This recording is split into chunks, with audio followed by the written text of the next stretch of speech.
Video opens on a hyper-detailed, black and white ink drawing. A lone, small figure stands at the edge of a vast, turbulent ocean under a starless sky. The waves are not water, but a chaotic mesh of faces, gears, and grasping hands, all flowing in one direction. The sound of a slow, melancholic cello plays softly underneath the narration. Voiceover. There is a feeling that haunts the quiet moments of your life. It is the cold suspicion that you are not the author of your own story. It is the shadow of a doubt that whispers, your struggles, your triumphs, your very thoughts, are merely echoes of a script written long before you were born. This is the psychology of the current's captive. You feel it when your best laid plans crumble to dust for reasons beyond your control. You feel it when you repeat the same mistakes, as if compelled by an unseen force. You feel trapped in the river of your own life, swept along by its inexorable flow. Stay with me through this darkness. For I promise you, by the end of our time together, you will understand the nature of your chains. And I will give you the key, forged in the blackest fire of human suffering, to shattering them. The camera slowly zooms in on the lone figure. It is cloaked and indistinct. The cello music swells slightly. Phase 2. The problem. Visual. A close-up on a character's face, eyes wide with a look of dawning horror and resignation. The intricate cross-hatching on the face emphasizes every line of stress and despair. You have felt this, haven't you? It's not a dramatic, thunderous revelation. It is a slow, creeping erosion of the soul. You set a goal. You chart a course. You pour your blood, your focus, your very essence into the task. You are disciplined. You are relentless. And then, a single, unforeseen event, a market crash, a sudden illness, a betrayal, washes it all away. And the voice returns, no longer a whisper, but a sneer. Did you really think it would matter? Did you really think you mattered? Think of a time in your own life. Perhaps it was a career you meticulously built. You worked longer hours than anyone. You took on the thankless projects. You mastered your craft. You were on the verge of that promotion, that recognition you bled for. Then, the company is acquired. Your department is restructured. Your years of sacrifice are reduced to a line on a spreadsheet, deleted by a stranger 1,000 miles away. You are left standing in the rubble, not just of your career, but of your belief in cause and effect. Your belief in justice. Your belief in your own agency. The initial pain is one of failure. But the true, venomous cost reveals itself later. The hidden cost is the death of your will. You become hesitant. Why strive, if the game is rigged? Why dream, if the dream can be stolen by a faceless god of circumstance? You begin to lower your gaze. You stop reaching for the impossible, and then you stop reaching for the possible. You start to navigate the world not by your own desires, but by predicting and reacting to the currents you now see everywhere. You become a ghost in your own existence. A passenger. You have surrendered to the flow. This, struggler, is a fate worse than any single failure. It is the quiet damnation of a soul that has forgotten how to choose. Phase 3. Solution. Visual. A full-page splash of the idea of evil from Berserk. An immense, spiraling vortex of human consciousness, a monstrous heart beating at the center of existence. Then, a quick cut to a close-up of the brand of sacrifice, seared onto raw flesh, bleeding. To understand how to fight this, we must first look into the abyss. We must look at a world where this suspicion is not a feeling, but a fundamental law of reality. We must look to the world of Berserk. In this world, there is a concept known as causality. It is a river of cosmic scale, flowing from a single source, the idea of evil. An entity born from humanity's collective desire for a reason behind its suffering. This entity ensures that all events, all lives, all struggles, flow towards a predetermined, often tragic, destination. It is the ultimate rigged game. Every card is marked. Every die is loaded. And into this world, a man is born who was branded for sacrifice. A man destined by the highest powers of this reality to be nothing more than fuel for another's ambition. His name is Guts. Visual. A powerful shot of Guts, in his black swordsman armor, raising the Dragon Slayer. His one eye is filled with pure, unyielding rage. The moonlight catches the cold steel of his prosthetic arm. Guts is the ultimate lesson on free will. And the lesson is this: free will is not a state of being. It is not a gift granted by the heavens. It is not the absence of external influence. Free will is an act. It is a weapon you forge in the fires of your own personal hell. It is the conscious, violent, and unrelenting application of your will against the path of least resistance that causality lays before you. Freedom is not found by escaping the river. It is found by learning to swim against its current, even if you only gain an inch. This philosophy, this warrior's creed, can be broken down into 3 core principles. Principle 1. Acknowledge the current. You cannot fight what you cannot see.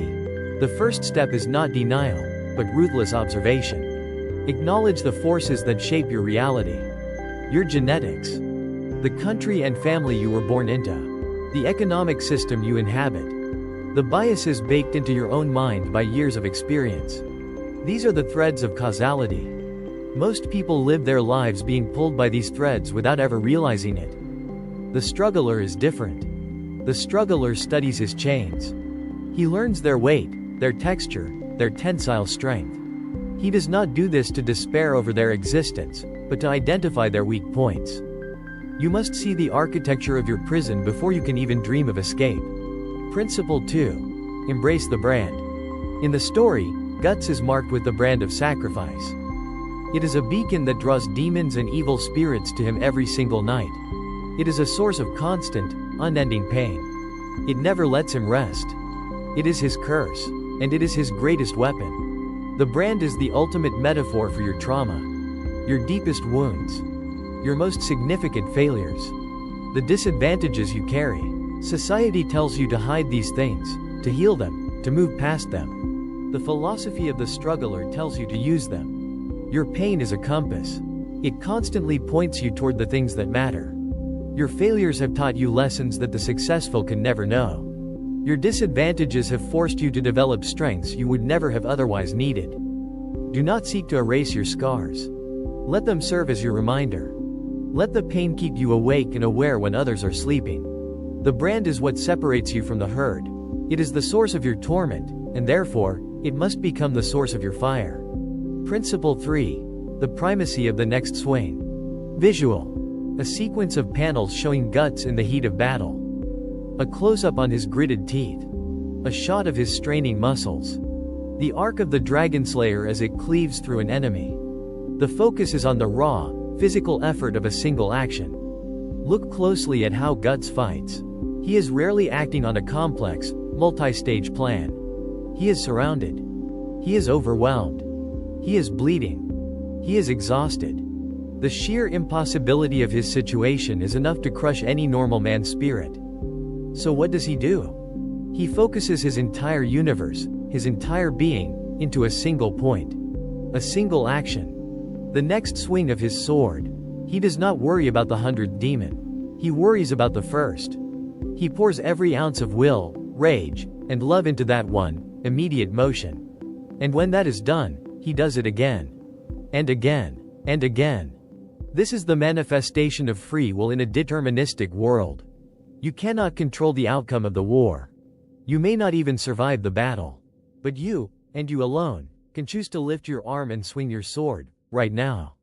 Causality operates on a grand scale, dealing in destinies and ages. Your will operates in the immediate present, in the space between one breath and the next. It is in this tiny, sacred space that you are free. True freedom is an infinite series of small, defiant acts, stacked one on top of the other, until they form a tower of defiance that casts a shadow even a god must notice. Let me offer you an analogy. Visual. An epic drawing of a vast, powerful river flowing through a deep canyon. The water is dark and filled with debris. Most of the debris, logs, stones, are swept along effortlessly. Causality is this river. Its current is powerful, deep, and ancient, pulling everything toward a predetermined sea of outcomes. Most people are like driftwood, bobbing along on the surface, believing their gentle turns and rotations are their own choices, unaware of the massive force that dictates their true direction. Some, upon realizing the current's existence, try to swim directly against it. They fight the entire river at once. They exhaust their strength in a futile gesture and are eventually overwhelmed, drowning in their own defiance. The struggler is different. The struggler is like a salmon fighting its way upstream. He does not deny the current, he is intimately aware of it. He feels its crushing force on his every scale.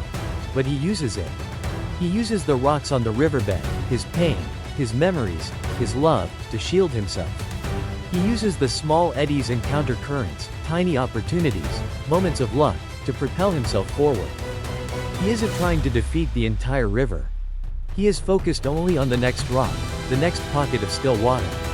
His freedom is expressed not in escaping the river, but in carving his own impossible path within, inch by agonizing inch. He is a living paradox, a creature of the river who defies its fundamental purpose. That is your path. Phase 4. The application, visual. The screen goes black. Then, a single, stark white word appears, protocol. The sound of a blacksmith's hammer striking an anvil echoes once, sharply. Philosophy is useless without practice. A sword is just a piece of iron until it is wielded. What I have told you is not meant for idle contemplation. It is a manual for war. This is the struggler's protocol. A set of practical exercises to forge your will into a weapon against fate. Do not just listen. Do this. Step 1. Map your currents. Visual. A hand, drawn with intense detail, holds a piece of charcoal. It begins to draw on a rough piece of parchment. It draws a circle representing self, and then begins drawing arrows and lines pushing in on it, labeling them. Tonight, take a piece of paper. Or open a new document. The medium does not matter, the act of designation does. In the center, write, me. Now, be brutally, unflinchingly honest. Draw the currents that act upon you. Divide them into two categories, external and internal. External currents are the forces of the world, your financial situation, your job's demands, your family obligations, the political climate, the social pressures of your peer group. Name them. Write them down. Give them form. Internal currents are the forces within, your ingrained habits, your core beliefs about yourself, your recurring fears, the echoes of past trauma. These are the deeper, more treacherous currents. I am not good enough. I will always fail. I don't deserve success. Look at your map. This is not a list of excuses. It is not a monument to your victimhood. It is a battlefield schematic. You are naming the enemy. You are seeing the terrain for what it is. This act alone is a declaration of awareness. It is the first step out of the slumber of the captive. Step 2. Define your brand. Visual. A close-up on a character's face. A single tear traces a path down their cheek, but their eyes are not sad. They are burning with a cold, hard resolve. The tear seems to sizzle on their skin. Now, look at your list of internal currents. Find the one that causes you the most pain, the deepest wound, the most shameful failure. The thing you spend your energy trying to run from or forget. You will stop running. You will turn and face it. Ask yourself this question. What strength has this pain forced me to develop? Did a betrayal teach you to be self-reliant? Did poverty teach you to be resourceful? Did heartbreak teach you the depths of empathy? Your wound is not your shame, it is your altar. The pain it generates is not a signal to retreat. It is a signal that you are touching something of profound importance. Reframe it. Transform your greatest weakness into your defining characteristic. Your wound is not a hole in your being. It is the mold from which your sharpest weapon will be cast. Write down the strength it has given you. This is your sigil. This is your brand. Step 3. Isolate the next swing. Visual. A slow-motion shot of a single drop of sweat falling from Guts's brow. It hits the ground and the camera follows it, showing the immense, monstrous apostle he is facing, making the scale of the challenge clear. Now, look at your greatest external challenge. The insurmountable mountain. The war you cannot win. The promotion, the debt, the broken relationship. Feel its weight. Feel the hopelessness it inspires. Now, I want you to deliberately ignore it. Banish the overwhelming scale of the problem from your mind. It is too large. It will paralyze you. Instead, ask yourself this question, and it is the most important question you will ever ask. What is the single, physical, executable action I can take in the next 60 minutes that moves me 0.01% away from despair or 0.01% closer to my goal? The emphasis is on physical and executable. Not, I'll try to be more confident. That is meaningless. It must be an action. Send one email. Do one push-up. Read one page of a book. Tidy one corner of your room. Make one healthy meal. The Dragon Slayer is not a weapon of elegant strategy. It is an instrument of brutal, repetitive, overwhelming force. Your will is the same. You cannot lift the whole weight of your destiny at once. But you can choose to contract one muscle, right now. Find your next contraction. Execute it. And then, and only then, worry about the one after that. Step 4. Practice causal defiance. Your daily life is a series of scripts, habits, automatic responses. These are the microscopic threads of causality that keep you in line. To strengthen your will, you must practice snapping them. Once a day, perform a small, conscious act of rebellion against your own programming. If you are chronically passive, identify one small decision you would normally let someone else make, and make it yourself. It doesn't matter if it's right or wrong. The point is the act of choosing. If you are impulsive, identify one moment where you would normally react instantly, and force yourself to wait 10 seconds before you act. Inhabit that space of pure potential. Take a different route to work. Listen to music you think you hate. Eat with your non-dominant hand. These acts are meaningless in themselves. There everything is practice. You are teaching your brain, on a neurological level, that the script can be broken. You are performing daily workouts for the muscle of your will. You are choosing a small, insignificant hill and resolving to die on it, simply to prove that you can choose where you die. Phase 5. The proof. Visual. A montage of Guts' most impossible victories. Him surviving the 100-man slay. Him clinging to life after the eclipse. Him defeating Wyatt. Him pushing back Zod. The images are brutal, bloody, and triumphant. Does this path work? Does the will of a single human truly have the power to defy a predetermined fate? For proof, we need only look at the Chronicle of the Black Swordsman. Guts was sentenced to death by the laws of his universe. The God Hand, beings who embody the will of causality, declared his sacrifice. He was not meant to survive the eclipse. It was a foregone conclusion. A closed loop. And yet, he lived. He did not escape causality. He carries its consequences with him every day. The brand burns, the demons hunt, his trauma haunts him. The river still flows. But he clawed his way out of its predetermined endpoint. He existed when he should have been erased. Every sunrise he lives to see is a testament to this philosophy. Every swing of his sword is a glitch in the grand design, a paradox that spits in the eye of God. His life is the proof. He defied his fate, not by escaping it, but by struggling against it so fabricatingly that he bent its path around him. But this is not just the stuff of fiction. History provides its own, starker proof. Consider the words of Viktor Frankl, a psychiatrist who survived the horrors of the Nazi concentration camps. In his book, Man's Search for Meaning, he describes the ultimate laboratory of determinism. A world designed to strip away every shred of humanity, every choice, every aspect of identity. Prisoners had their names, their families, their possessions, and their physical autonomy taken from them. They were cogs in a machine of death. The current of causality could not have been stronger. And yet, Frankl observed something profound. He saw that even there, in the depths of that hell, one thing could not be taken away. He wrote, "Everything can be taken from a man but one thing. The last of the human freedoms, to choose one's attitude in any given set of circumstances, to choose one's own way." This is the ultimate proof. In the most deterministic environment imaginable, where every external variable was controlled, the freedom to choose one's inner response remained sovereign. The will was the final, unconquerable sanctuary. Frankl chose to find meaning. He chose to observe, to study, to help others. He focused on his next swing, surviving the next hour, helping the man next to him, holding onto the image of his wife. The logic is undeniable. You cannot control the storm. You cannot control the river.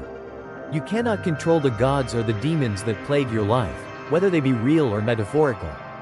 The only variable in the entire cosmic equation that you have any measure of command over is your own will. Therefore, to exert the maximum possible influence on your reality, you must focus 100% of your energy on that single point of leverage. Your choice. Your attitude. Your next swing. Everything else is a waste of a warrior's time. ## Phase 6. The call to action. Visual. The video returns to the opening shot of the lone figure by the chaotic ocean. But now, the figure has turned to face the viewer. We can't see their face, but their posture has changed. It is no longer one of contemplation, but of confrontation. They have a sword in their hand, its tip resting on the ground. The path of the struggler is a lonely one. But the knowledge that others walk it in their own darkness can be a fire in the cold. You have mapped your currents. You have looked into the eyes of your own fate. Now, I ask you to make a declaration. In the comments below, name one current you have chosen to fight against. Do not write a paragraph. Do not ask for sympathy. Write a single word, or a single phrase. Fear, procrastination, my past, the system. Name your enemy. Let the abyss know you are looking back. Let other strugglers see your banner on the field. If these words have stirred the fire in your soul, if you recognize this sanctuary as a place for those who refuse to bow to fate, then your place is here with us. Subscribe. Ring the bell of awakening, so you are notified when our next session begins. There is strength in knowing you do not struggle alone. Finally, the fight against the currents of the world begins with the war against the self. To master the will, you must first understand the beast that resides within your own heart. Your rage. Your darkness. To continue your training, your next logical step is to watch our session, Taming the Hellhound, Guts' Guide to Mastering Your Inner Rage. The link is on your screen. Choose to click it.